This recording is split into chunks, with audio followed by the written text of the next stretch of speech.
ಆಕಾಶವಾಣಿ ವಾರ್ತೆಗಳು ಓದುತ್ತಿರುವವರು ಚೇತನ್ ಸಿವಿ. ಮುಖ್ಯಾಂಶಗಳು: ಭಾರತ ಅಮೆರಿಕ ತೆರಿಗೆ ಬಿಕ್ಕಟ್ಟು ಸದ್ಯದಲ್ಲಿ ಬಗೆಹರಿಯುವ ಸಾಧ್ಯತೆ, ಮುಖ್ಯ ಆರ್ಥಿಕ ಸಲಹೆಗಾರ ಅನಂತ್ ನಾಗೇಶ್ವರನ್. ಅಭಿವೃದ್ಧಿ ಹೊಂದಿದ ಬಿಹಾರ ನಿರ್ಮಿಸಲು ಕೇಂದ್ರ ಸರ್ಕಾರದ ಸಂಪೂರ್ಣ ಬೆಂಬಲ, ಗೃಹ ಸಚಿವ ಅಮಿತ್ ಶಾ. ವಿಶ್ವದರ್ಜೆಯ ನೀಲಿ ಬಂದರುಗಳನ್ನು ನಿರ್ಮಿಸಲು ವಿಶ್ವಸಂಸ್ಥೆ ಜೊತೆ ಕೈಜೋಡಿಸಿದ ಭಾರತ. ವಿಶ್ವ ಅಥ್ಲೆಟಿಕ್ ಚಾಂಪಿಯನ್ಶಿಪ್ ಪಂದ್ಯದಿಂದ ನಿರ್ಗಮಿಸಿದ ಭಾರತದ ಜಾವೆಲಿನ್ ತಾರೆ ನೀರಜ್ ಚೋಪ್ರಾ. ವಾರ್ತೆಗಳ ವಿವರ. ಭಾರತ ಅಮೆರಿಕ ತೆರಿಗೆ ಬಿಕ್ಕಟ್ಟು ಕೆಲವೇ ದಿನಗಳಲ್ಲಿ ಬಗೆಹರಿಯುವ ಸಾಧ್ಯತೆ ಇದೆ ಎಂದು ಕೇಂದ್ರದ ಮುಖ್ಯ ಆರ್ಥಿಕ ಸಲಹೆಗಾರ ವಿ ಅನಂತ ನಾಗೇಶ್ವರನ್ ಹೇಳಿದ್ದಾರೆ. ಕೋಲ್ಕತ್ತಾದಲ್ಲಿ ನಡೆಯುತ್ತಿರುವಂತಹ ಭಾರತ್ ಚೇಂಬರ್ ಆಫ್ ಕಾಮರ್ಸ್ ಆಯೋಜನೆ ಮಾಡಿದಂತಹ ಅಧಿವೇಶನವನ್ನು ಉದ್ದೇಶಿಸಿ ಮಾತನಾಡಿದ ನಾಗೇಶ್ವರನ್, ಬಿಕ್ಕಟ್ಟು ಕೊನೆಗೊಳಿಸಲು ಉಭಯ ಸರ್ಕಾರಗಳ ನಡುವೆ ಈಗಾಗಲೇ ಮಾತುಕತೆಗಳು ನಡೆಯುತ್ತಿದ್ದು 7-8 ವಾರಗಳಲ್ಲಿ ಬಗೆಹರಿಯಲಿದೆ ಎಂದು ಭರವಸೆ ವ್ಯಕ್ತಪಡಿಸಿದ್ದಾರೆ. ಪರಸ್ಪರ ಸುಂಕಗಳನ್ನು 25% ರಿಂದ 15% ಇಳಿಸಲು ಭಾರತ ಅಮೆರಿಕ ನಡುವೆ ಮಾತುಕತೆಗಳು ನಡೆಯುತ್ತಿವೆ ಎಂದು ಅವರು ಸ್ಪಷ್ಟಪಡಿಸಿದ್ದಾರೆ. ಬಿಹಾರದ ಎನ್ಡಿಎ ಸರ್ಕಾರವು ಕೇಂದ್ರ ಸರ್ಕಾರದ ಸಂಪೂರ್ಣ ಬೆಂಬಲದ ಜೊತೆಗೆ ಅಭಿವೃದ್ಧಿ ಹೊಂದಿದ ಬಿಹಾರವನ್ನ ನಿರ್ಮಿಸುವತ್ತ ಕೆಲಸ ಮಾಡುತ್ತಿದೆ ಎಂದು ಹಿರಿಯ ಬಿಜೆಪಿ ನಾಯಕ ಮತ್ತು ಕೇಂದ್ರ ಗೃಹ ಸಚಿವ ಅಮಿತ್ ಶಾ ಹೇಳಿದ್ದಾರೆ. ರೋಹ್ತಾಸ್ ಜಿಲ್ಲೆಯ ಡೆಹ್ರಿ ಆನ್ ಸೋನ್ನಲ್ಲಿ ಶಹಾಬಾದ್ ಮತ್ತು ಮಗಧ್ ಪ್ರದೇಶಗಳ ಬಿಜೆಪಿ ನಾಯಕರು ಮತ್ತು ಕಾರ್ಯಕರ್ತರ ಪ್ರಾದೇಶಿಕ ಸಮಾವೇಶವನ್ನು ಉದ್ದೇಶಿಸಿ ಮಾತನಾಡಿದ ಅವರು, ಮುಂಬರುವ ವಿಧಾನಸಭಾ ಚುನಾವಣೆಗೆ ಮುನ್ನ ಪಕ್ಷದ ಕಾರ್ಯಕರ್ತರಲ್ಲಿ ಒಗ್ಗಟ್ಟಿಗಾಗಿ ಅವರು ಮನವಿ ಮಾಡಿದ್ದಾರೆ. ಕಾಂಗ್ರೆಸ್ ನಾಯಕ ರಾಹುಲ್ ಗಾಂಧಿಯವರ ಮತದಾರ ಅಧಿಕಾರ ಯಾತ್ರೆ ವಾಸ್ತವವಾಗಿ ನುಸುಳುಕೋರರನ್ನು ರಕ್ಷಿಸುವ ಅಭಿಯಾನವಾಗಿದೆ ಎಂದು ಅವರು ಆರೋಪ ಮಾಡಿದ್ದಾರೆ. ಭಾರತ ವಿಶ್ವದರ್ಜೆಯ ನೀಲಿ ಬಂದರುಗಳನ್ನು ನಿರ್ಮಿಸಲು ವಿಶ್ವಸಂಸ್ಥೆಯ ಆಹಾರ ಮತ್ತು ಕೃಷಿ ಸಂಸ್ಥೆ ಜೊತೆಗೆ ಕೈಜೋಡಿಸಿದೆ. ಮೀನುಗಾರಿಕೆ, ಪಶು ಸಂಗೋಪನೆ ಮತ್ತು ಹೈನುಗಾರಿಕೆ ಸಚಿವಾಲಯದ ಅಡಿಯಲ್ಲಿರುವಂತಹ ಮೀನುಗಾರಿಕೆ ಇಲಾಖೆಯು ಭಾರತದಲ್ಲಿ ನೀಲಿ ಬಂದರು ಮೂಲ ಸೌಕರ್ಯವನ್ನು ಬಲಪಡಿಸಲು ಆಹಾರ ಮತ್ತು ಕೃಷಿ ಸಂಸ್ಥೆ ಜೊತೆ ತಾಂತ್ರಿಕ ಸಹಕಾರ ಕಾರ್ಯಕ್ರಮದ ಒಪ್ಪಂದಕ್ಕೆ ಸಹಿ ಹಾಕಿದೆ. 3 ಪೈಲಟ್ ಬಂದರುಗಳಾದಂತಹ ದಿಯುವಿನ ವನಕ್ಬರ, ಪುದುಚೇರಿಯ ಕಾರೈಕಲ್ ಮತ್ತು ಗುಜರಾತ್ನ ಜಖೌಗಳಿಗೆ ಒಟ್ಟು 369 ಕೋಟಿ 8 ಲಕ್ಷ ರೂಪಾಯಿ ಹೂಡಿಕೆಯೊಂದಿಗೆ ಅನುಮೋದನೆಯನ್ನು ನೀಡಲಾಗಿದೆ. ಅಮೆರಿಕದ ಭಾರತೀಯ ರಾಯಭಾರ ಕಚೇರಿ ಆಯೋಜನೆ ಮಾಡಿದಂತಹ ವಿಶೇಷ ಕಾರ್ಯಕ್ರಮದಲ್ಲಿ ಭಾರತ ಮತ್ತು ಅಮೆರಿಕ ತಮ್ಮ ಬಾಹ್ಯಾಕಾಶ ಪಾಲುದಾರಿಕೆಯಲ್ಲಿ ನೂತನ ಅಧ್ಯಾಯವನ್ನು ಆರಂಭಿಸಿವೆ ಎಂದು ವಾಷಿಂಗ್ಟನ್ನಲ್ಲಿರುವಂತಹ ಭಾರತೀಯ ರಾಯಭಾರಿ ಕಚೇರಿ ತಿಳಿಸಿದೆ. ಬಾಹ್ಯಾಕಾಶದಲ್ಲಿ ದಶಕಗಳ ಜಂಟಿ ಪ್ರಯತ್ನಗಳನ್ನು ಪುನರ್ ಪರಿಶೀಲಿಸಿದ ಸಭೆ ನಿಸಾರ್ ಉಪಗ್ರಹದ ಉಡಾವಣೆ ಮತ್ತು ಭಾರತೀಯ ಗಗನಯಾತ್ರಿ ಶುಭಾಂಶು ಶುಕ್ಲಾ ಅವರನ್ನು ಅಂತಾರಾಷ್ಟೀಯ ಬಾಹ್ಯಾಕಾಶ ನಿಲ್ದಾಣಕ್ಕೆ ಕರೆದೊಯ್ದ ಆಕ್ಸಿಮ್ ಮಿಷನ್ 4 ಇಂತಹ ಇತ್ತೀಚಿನ ಸಾಧನೆಗಳನ್ನು ಸ್ಮರಿಸಿದೆ.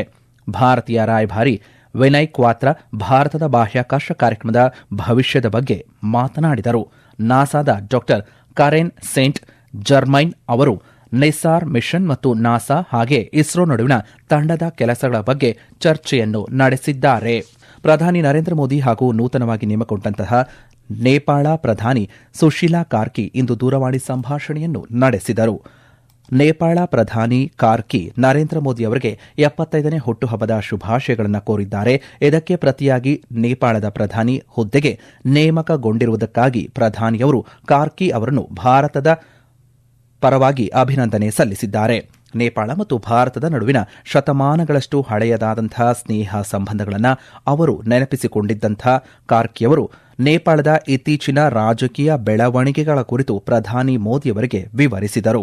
ಮುಂದಿನ ದಿನಗಳಲ್ಲಿ ಉತ್ತಮ ನೆರೆಹೊರೆಯವರಾಗಿ ನೇಪಾಳಕ್ಕೆ ಭಾರತದ ನಿರಂತರ ಬೆಂಬಲ ಹಾಗೆಯೇ ಶಾಂತಿ ಸ್ಥಿರತೆಯನ್ನು ಪುನಃಸ್ಥಾಪಿಸುವ ಅವರ ಪ್ರಯತ್ನಗಳಿಗೆ ಭಾರತದ ದೃಢ ಬೆಂಬಲವನ್ನು ಪುನರುಚ್ಚರಿಸಿದ್ದಾರೆ.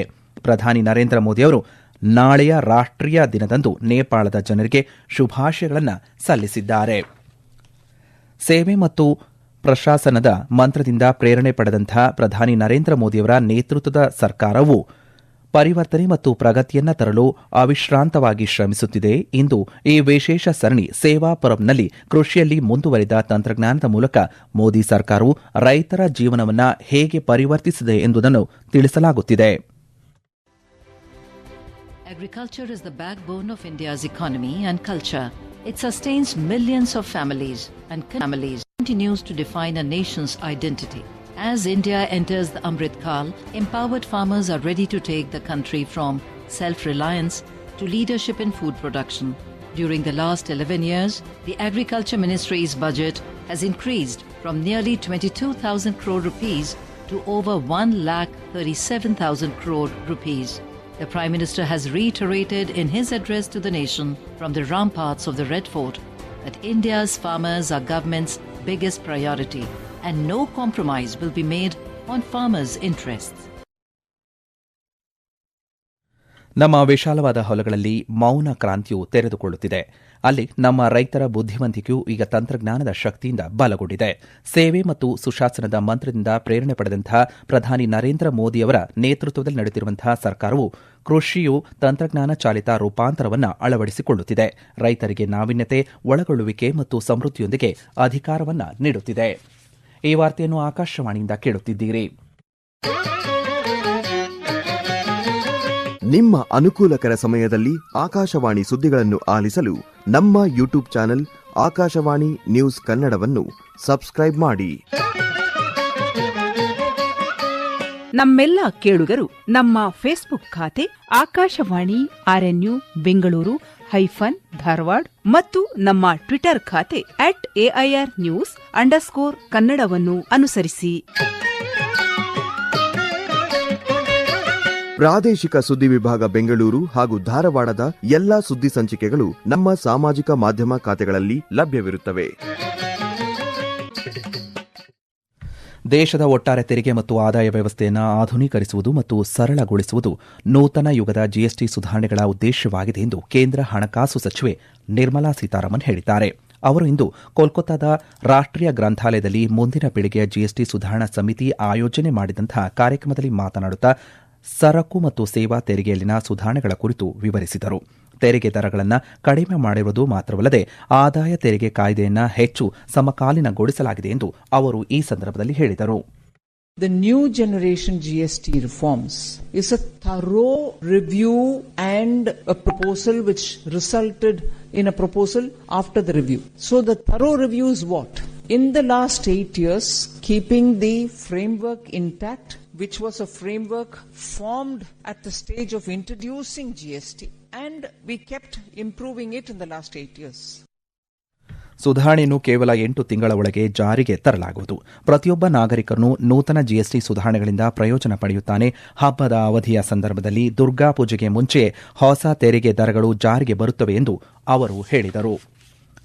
ಮತಗಳನ್ನು ಅಳಿಸಲಾಗಿದೆ ಎಂಬ ಕಾಂಗ್ರೆಸ್ ನಾಯಕ ರಾಹುಲ್ ಗಾಂಧಿಯವರ ಆರೋಪಗಳು ಸುಳ್ಳು ಹಾಗೂ ಆಧಾರರಹಿತವಾಗಿದೆ ಎಂದು ಚುನಾವಣಾ ಆಯೋಗ ತಿಳಿಸಿದೆ.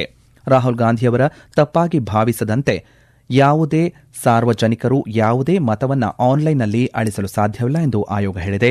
2023ರಲ್ಲಿ ಕರ್ನಾಟಕದ ಆಳಂದ ವಿಧಾನಸಭಾ ಕ್ಷೇತ್ರದಲ್ಲಿ ಮತದಾರರನ್ನು ಅಳಿಸಲು ಕೆಲವು ವಿಫಲ ಪ್ರಯತ್ನಗಳು ನಡೆದಿವೆ ಮತ್ತು ಈ ವಿಷಯದ ಬಗ್ಗೆ ತನಿಖೆ ನಡೆಸಲು ಆಯೋಗವು ಸ್ವತಃ ಎಫ್ಐಆರ್ ದಾಖಲಿಸಿದೆ ಎಂದು ಆಯೋಗ ಹೇಳಿದೆ. ದಾಖಲೆಗಳ ಪ್ರಕಾರ 2018ರಲ್ಲಿ ಬಿಜೆಪಿಯ ಸುಭಾದ್ ಗುತ್ತೇದಾರ್ ಮತ್ತು 2023ರಲ್ಲಿ ಕಾಂಗ್ರೆಸ್ನ ಬಿಆರ್ ಪಾಟೀಲ್ ಅವರು ಆಳಂದ ವಿಧಾನಸಭಾ ಕ್ಷೇತ್ರದಲ್ಲಿ ಗೆದ್ದಿದ್ದಾರೆ. ಭಾರತದ ಜಾವೆಲಿನ್ ತಾರೆ ಮತ್ತು ವಿಶ್ವ ಚಾಂಪಿಯನ್ ನೀರಜ್ ಚೋಪ್ರಾ ಟೋಕಿಯೋದಲ್ಲಿ ಇಂದು ನಡೆದಂತಹ 2025ರ ವಿಶ್ವ ಅಥ್ಲೆಟಿಕ್ಸ್ ಚಾಂಪಿಯನ್ಶಿಪ್ ಇದರಿಂದ ಹೊರಬಿದ್ದಿದ್ದಾರೆ. ತಮ್ಮ ಮೊದಲ 5 ಪ್ರಯತ್ನಗಳ ನಂತರ 8ನೇ ಸ್ಥಾನವನ್ನು ಪಡೆದುಕೊಂಡಿದ್ದಾರೆ. ಪ್ರಸ್ತುತ 4ನೇ ಸ್ಥಾನದಲ್ಲಿರುವಂತಹ ಭಾರತದವರೇ ಆದಂತಹ ಸಚಿನ್ ಯಾದವ್ ವಿಶ್ವ ಚಾಂಪಿಯನ್ಶಿಪ್ನಲ್ಲಿ ಭಾರತದ ಏಕೈಕ ಭರವಸೆಯಾಗಿ ಉಳಿದಿದ್ದಾರೆ. ಸಚಿನ್ ಯಾದವ್ ಅಂತಿಮ ಸುತ್ತಿಗೆ ಪ್ರವೇಶವನ್ನು ಪಡೆದಿದ್ದಾರೆ. ದೇಶೀಯ ಮಾರುಕಟ್ಟೆಯ ಸೂಚ್ಯಂಕಗಳಾದಂತಹ ಸೆನ್ಸೆಕ್ಸ್ ಮತ್ತು ನಿಫ್ಟಿ ಇಂದು ಉತ್ತಮ ಆರಂಭವನ್ನು ಕಂಡಿದ್ದಾವೆ. ಮಧ್ಯಾಹ್ನದ ವಹಿವಾಟಿನಲ್ಲಿ ಆ ವೇಗವು ಕಳೆದುಕೊಂಡಿತು. ಹಿನ್ನಡೆಯ ಹೊರತಾಗಿಯೂ ಇಂದು ಅವು ಸುಮಾರು 0.4% ಏರಿಕೆಯನ್ನು ಕಂಡಿವೆ. ಈ ತಿಂಗಳು ಸೆನ್ಸೆಕ್ಸ್ 320 ಪಾಯಿಂಟ್ಗಳ ಏರಿಕೆಯಾಗಿ 83,000ದ ಗಡಿ ದಾಟಿದರೆ 83,014ರಲ್ಲಿ ಮುಕ್ತಾಯವಾದರೆ ನಿಫ್ಟಿ 94 ಪಾಯಿಂಟ್ಗಳ ಏರಿಕೆಯನ್ನು ಕಂಡು 25,424ರಲ್ಲಿ ಸ್ಥಿರವಾಯಿತು. ಕೊನೆಯಲ್ಲಿ ಮತ್ತೊಮ್ಮೆ ಮುಖ್ಯಾಂಶಗಳು. ಭಾರತ ಅಮೆರಿಕ ತೆರಿಗೆ ಬಿಕ್ಕಟ್ಟು ಸದ್ಯದಲ್ಲಿ ಬಗೆಹರಿಯುವ ಸಾಧ್ಯತೆ, ಮುಖ್ಯ ಆರ್ಥಿಕ ಸಲಹೆಗಾರ ಅನಂತ ನಾಗೇಶ್ವರನ್. ಅಭಿವೃದ್ಧಿ ಹೊಂದಿದ ಬಿಹಾರ ನಿರ್ಮಿಸಲು ಕೇಂದ್ರ ಸರ್ಕಾರದ ಸಂಪೂರ್ಣ ಬೆಂಬಲ, ಕೇಂದ್ರ ಗೃಹ ಸಚಿವ ಅಮಿತ್ ಶಾ. ವಿಶ್ವ ದರ್ಜೆಯ ನೀಲಿ ಬಂದರುಗಳನ್ನು ನಿರ್ಮಿಸಲು ವಿಶ್ವಸಂಸ್ಥೆ ಜೊತೆ ಕೈಜೋಡಿಸಿದ ಭಾರತ. ವಿಶ್ವ ಅಥ್ಲೆಟಿಕ್ ಚಾಂಪಿಯನ್ಶಿಪ್ ಪಂದ್ಯದಿಂದ ನಿರ್ಗಮಿಸಿದ ಭಾರತದ ಜಾವೆಲಿನ್ ತಾರೆ ನೀರಜ್ ಚೋಪ್ರಾ. ಇಲ್ಲಿಗೆ ನಮ್ಮ ವಾರ್ತಾ ಪ್ರಸಾರ ಮುಕ್ತಾಯವಾಯಿತು. ನಮ್ಮ ಮುಂದಿನ ವಾರ್ತಾ ಪ್ರಸಾರ ನಾಳೆ ಬೆಳಗ್ಗೆ 7:05